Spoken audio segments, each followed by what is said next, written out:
प्यार की अनकही दास्तां पार्ट 6। आलोकनाथ और निर्मला जी सोच रहे थे कि ये बात अदिति को कैसे समझाएं, कैसे बात करें उससे।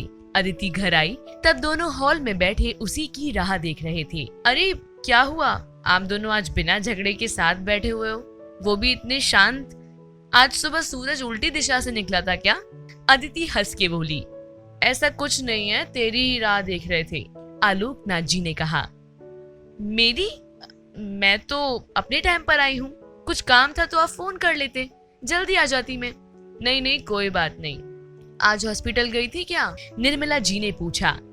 नहीं, आज ना टाइम नहीं मिला, बच्चों के एग्जाम आ रहे हैं ना, थोड़ा वर्कलोड ज्यादा है, तो ऑफिस से फ्री होने के बाद सीधा समता नगर ही गई थी।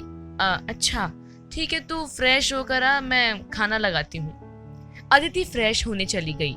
खाना खाते समय भी दोनों में इशारेबाजी चल रही थी। आप दोनों को कुछ कहना है क्या? अदिति ने उनकी बड़ी देर से चल रही इशारेबाजी को देखते हुए आखिर पूछ ही लिया। तुम्हारे लिए मालती जी ने अपने बेटे का रिश्ता भेजा है, निर्मला जी ने एकदम अदिति के सामने बोल दिया। खाते खाते अदिति के हाथों से निवाला नीचे गिर गया। सोच समझ के हमें बता देना बेटा, लड़का, उसका घर खानदान, घर के सब लोग अच्छे हैं, ना कहने के लिए कोई कारण नहीं है, पर हमने उन्हें बताया है अगर तुम हाँ कहोगी तो ही ये शादी होगी, आलोकनाथ जी ने बड़े समझाते हुए कहा। अदिति शांत हो गई। तुम्हारे मन में कोई है क्या? अगर है तो हमें बताओ, निर्मला जी ने थोड़ा धीरे से पूछा। नहीं मम्मी, ऐसा कुछ नहीं है, अदिति ने तुरंत कह दिया। हाँ फिर ठीक है, ऐसा कुछ नहीं है तो एक बार सोचने में क्या हर्ज है। जो भी तुम्हारा फैसला होगा हमें मंजूर होगा, तुम्हारे ऊपर कोई जबरदस्ती नहीं करेगा, निर्मला जी ने अदिति के सर पर हाथ रखकर बोला। अदिति ने सिर्फ हाँ में सर हिलाया और अपने रूम में चली गई। उसे क्या करूं, कैसे करूं, कुछ समझ नहीं आ रहा था। उसने साहिल को कॉल किया पर फिर कट कर दिया क्योंकि वो दिल्ली गया हुआ था और उसे अब डिस्टर्ब करना उसे ठीक नहीं लगा। देर रात तक वो कुछ सोच के मम्मी पापा के रूम की तरफ चली गई। दोनों कुछ बातें कर रहे थे। वो दरवाजा खटखटाती तभी उसने कुछ ऐसा सुना कि उसके पैरों तले जमीन हिल गई। अदिति की आंखें भर आईं। पूरी रात वो उसी के बारे में सोचती रही और सुबह उसने अपने मम्मी पापा को कह दिया कि वो शादी के लिए तैयार है। ये बात सुनकर दोनों बहुत खुश हो गए। जब सिंघानिया फैमिली को ये बात पता चली तो उनके घर में खुशियों का माहौल छा गया। करण को पता चला तो वो 7वें आसमान में था। अदिति ऑफिस आई पर उसका मन नहीं लग रहा था। ये बात रीना ने नोटिस की। उसके बार बार पूछने पर अदिति ने उसकी शादी फिक्स हो गई है ऐसा कह दिया। जब उसने करण के बारे में बताया तब रीना भी खुशी से नाचने लगी। अरे यार क्या बात है, और ये मुंह क्यों लटकाया हुआ तूने? क्या हमारे जीजू ने फोन नहीं किया क्या, या मिलने नहीं आए? तभी बार बार हॉस्पिटल भाग रही थी। हाँ बोलो बोलो, रीना ने अदिति को मजाक करते हुए पूछा। नहीं यार, हम तो मिले भी नहीं हैं। ये सब इतनी जल्दी हो गया कि मैं एक्सेप्ट नहीं कर पा रही कि मैं क्या करूं। क्या यार, जाने दो, अब जो हो गया सो हो गया, अब बात कर लो। पर तुम खुश क्यों नहीं हो? उसने रीना को गले लगाया और रोने लगी। अरे अदिति क्या हुआ, तू खुश नहीं है क्या? अगर नहीं है तो आंटी अंकल को कह देना। रीना मैं अनाथ हूं, अदिति ने एकदम से रीना से कह दिया। और अदिति की बात सुनकर रीना एकदम बोली, व्हाट? ये क्या कह रही है तू, पागल है क्या? ये सच है, मुझे भी कल ही पता चला। मैं शादी के लिए ना ही बोलने वाली थी, इसलिए मैं मम्मी पापा से मिलने चली गई। तभी उनकी बातें सुनी मैंने। पापा मम्मी से कह रहे थे निर्मला, अदिति की इस घर में शादी हुई तो उसका नसीब खुल जाएगा और हमें भी उसकी चिंता नहीं रहेगी। हमारे बाद उसका ख्याल रखने के लिए उसकी फैमिली होगी। पर याद रखना कि उसे इस बात का पता कभी भी नहीं चल पाए कि वो हमारी सगी औलाद नहीं है। वो हमें मंदिर के बाहर मिली थी। हमने कितनी उसके माँ बाप को ढूंढने की कोशिश की पर कहीं नहीं मिले। निर्मला जी, शायद भगवान ने उसे हमारे लिए ही भेजा था। और ये सब बात मैंने सुन ली रीना, इसलिए मैंने शादी के लिए हाँ कह दिया। उन्होंने मेरे लिए इतना कुछ किया है, अब मेरी बारी है। उसी दिन हॉस्पिटल में मालती जी ने अदिति को शगुन दिया। मालती जी की इच्छा के अनुसार उनके घर जाते ही इन दोनों की शादी होने वाली थी। 2 दिन का समय था, इसलिए सब जल्दी जल्दी में हुआ था। तभी दरवाजा खुलने की आवाज आई और तभी तुरंत अदिति अपने ख्यालों से बाहर आई। उसे एहसास हुआ कि अब उसकी शादी हो चुकी थी। भाभी आप चेंज कर लो, माँ ने खाने पे बुलाया है। दिया अदिति को बुलाने आई थी। अदिति ने फ्रेश होकर हल्की सी साड़ी पहनी थी। कुछ रिलेटिव्स आए हुए थे, इसलिए अच्छे से सर पर पल्लू किया हुआ था। आज करण खाना कम खा रहा था और अदिति को देखने में ज्यादा व्यस्त था। सबने उसे इस वजह से चिढ़ाया भी, पर उसे कोई फर्क नहीं पड़ा और उसने बस एक बात कही, शी इज माइन, और इतना कहकर वो हंस दिया। अदिति तो शर्मा के मानो पानी पानी हो गई थी। और अब करण और अदिति एक कमरे में जाने वाले थे। ये सोचकर अदिति के दिल की धड़कन काफी तेज हो गई थी। रूम में वो बेड पर बैठ गई।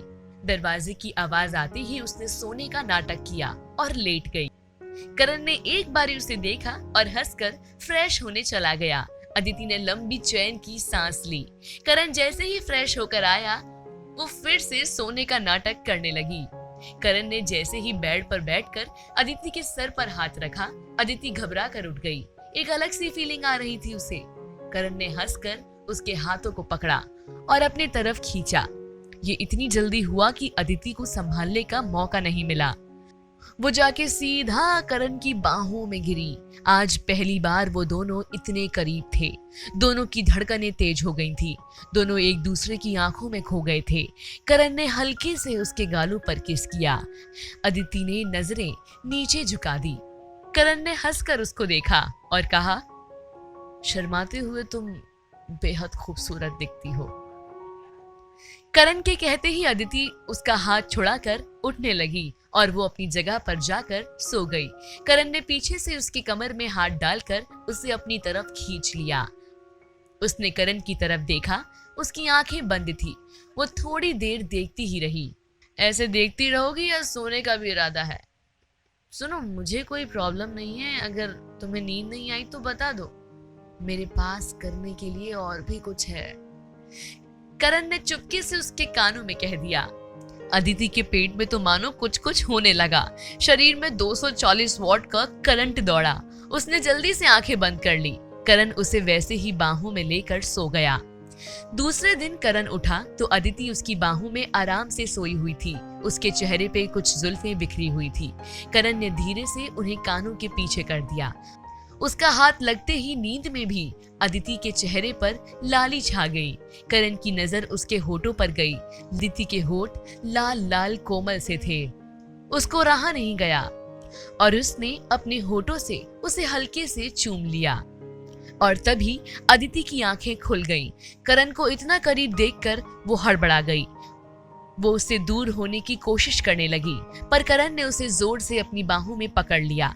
मुझे रोज ऐसे ही सुबह स्वीट मिलती जाए तो मेरा तो दिन ही बन जाएगा, करण ने मुस्कुराते हुए अदिति से कहा। अदिति ने पलकें झुका ली। करण ने जैसे ही हाथ निकाला, वैसे ही वो भागती हुई वॉशरूम में चली गई। दरवाजा बंद करके उसने जोर जोर से सांसें ली। क्या हो रहा है मुझे? पहली बार किसी ने ऐसे छुआ है मुझे, इसलिए शायद कुछ हो रहा है। करण के पास आते ही कुछ तो होने लगता है मुझे। ये खड़ूस इतना भी बुरा नहीं है जितना मैंने सोचा था, अदिति मन ही मन सोचने लगी। नहाने के बाद जब वो बाहर आई तो करण नहीं था। वो रिलैक्स हो गई और आईने में देखकर तैयार होने लगी। तभी उसका ध्यान अपने होठों पर गया। थोड़ी देर बाद पहले का सीन याद आ गया और उसके चेहरे पर मुस्कुराहट आ गई। तभी उसके पीठ पर किसी के हाथों का स्पर्श हुआ। उसने आईने में से देखा तो करण उसके ब्लाउज की डोर बांध रहा था। उसका हाथ लगते ही अदिति के शरीर के रोंगटे खड़े हो गए और करण ने हल्के से अदिति की पीठ पर किस कर दिया और बिना कुछ बोले हंसकर बाथरूम में चला गया। ये ऐसे कैसे हैं? अचानक से कुछ भी करते हैं। यहाँ मेरा हार्ट फेल होने वाला था। हे भगवान, ये मुझे क्या हो रहा है? अदिति मन ही मन बोलकर नीचे चली गई। दिया और रीना ने उसे चिढ़ाने का एक भी मौका नहीं छोड़ा। डाइनिंग टेबल पर रीना ने कहा, क्या बात है, आज तो बड़ी जल्दी उठ गई। रोज तो आंटी को कितनी आवाज लगानी पड़ती थी और आज देखो सोई तो थी ना कि हमारे जीजू ने सोने नहीं दिया। हाँ बोलो बोलो। रीना उसे चिढ़ा रही थी और अदिति उसे आंखों से चुप रहने के लिए कह रही थी, भाभी रात को नींद तो अच्छी से आई ना, कुछ तकलीफ तो नहीं दी ना किसी ने? दिया ने हंस के पूछा। अदिति की आवाज ही नहीं निकली, उसने सिर्फ ना में सिर हिलाया। करण ये सब देखकर अदिति से मजे ले रहा था। आज घर में पूजा होने वाली थी। पूजा से पहले कुछ खेल खेले गए। उस दौरान भी करण ने अदिति को छेड़ने का एक भी मौका नहीं छोड़ा। अंगूठी ढूंढते वक्त जानबूझकर उसका हाथ ही पकड़ा रहा। किसी की नजर नहीं देखकर कभी अदिति को देखकर स्माइल करता तो कभी आंख मारता। उसकी ये हरकतें देखकर अदिति शर्म से पानी पानी हो जाती और ऊपर से दिया और रीना थी ही उसे चढ़ाने के लिए। पूजा भी अच्छे से हो गई। रात को रिसेप्शन था, उसकी तैयारी में सब जुट गए। सिंघानिया बड़ी हस्ती थी, इसलिए सब जाने माने पॉलिटिकल बड़े बड़े बिजनेसमैन आने वाले थे। अदिति कभी इतने बड़े लोगों के सामने नहीं गई थी और इसीलिए उसे सबसे ज्यादा टेंशन हो रही थी। रीना और दिया ने उसे काफी समझाया। कल रात को ही साहिल दिल्ली से वापस लौटा था। ऑफिस से आते ही टीवी पर इंडिया के सबसे बड़े बिजनेसमैन करण सिंघानिया की शादी के बंधन में बंधने की खबर चल रही थी और साथ में ही अदिति और उसके शादी के बाद वाला फोटो दिख रहा था। साहिल के पांव से मानो जमीन ही हिल गई थी। उसका प्यार, उसका सपना कुछ दिनों में उससे इतना दूर चला जाएगा, ऐसा उसने कभी नहीं सोचा था। अमित ने उससे नजरें भी नहीं मिलाई थी, क्योंकि उसने कितने भरोसे से अदिति का ख्याल रखने के लिए कहा था। और क्या जवाब देता वो कि उसके कुछ समझने से पहले बात इतनी आगे बढ़ गई थी कि उसे सुधारने का मौका ही नहीं मिला। साहिल चुप होकर कुर्सी पर बैठ गया। उसकी आंखें बंद थी, पर आंखों से पानी लगातार बह रहा था। उसने कैसे तो करके आंसुओं को रोका और उठ के गाड़ी की चाबी लेकर चला गया। अमित उसके पीछे जाता तब तक वो नजरों से दूर हो गया था। पूरी रात उसका फोन अमित ट्राई कर रहा था, पर वो फोन नहीं उठा रहा था। अमित को उसकी बहुत टेंशन हुई। आज की पार्टी का इनविटेशन उसे भी दोनों तरफ से आया था, पर वो कहाँ गया उसका कोई पता नहीं था। एक तरफ अदिति अपनी नई दुनिया में कदम रखने जा रही थी और दूसरी तरफ जो उसे अपनी दुनिया मानता था, उसकी दुनिया ही लुट गई थी। अब क्या होगा साहिल का? क्या वो अपने आप को संभाल पाएगा या फिर कुछ कर बैठेगा? क्या अदिति करण को पति का हर एक अधिकार दे पाएगी? कैसे बढ़ेगा दोनों का प्यार? जानने के लिए देखिए हमारा नेक्स्ट एपिसोड। सुनना ना भूलिएगा।